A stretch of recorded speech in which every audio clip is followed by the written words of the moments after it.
call to confirm the red card. No.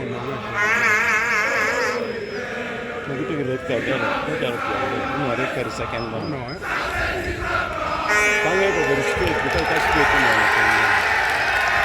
So St. Joseph's College Layibi is going to tackle it out with Gulu High School in the return leg of the FUFA TV Championship here at Gulu High School. You can now hear how the atmosphere is tense. The situation is really to its peak. Charles Rajkara reporting for St. Joseph's College Layibi. Thank you. We wish all of us well.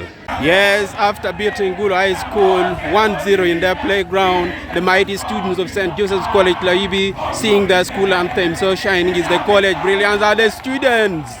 There we go. Ladies and gentlemen, St. Joseph's College Layibi proceeds to the last 16 of the FUFA TV tournament of 2024. Rajkara Charles reporting for St. Joseph's College Layibi.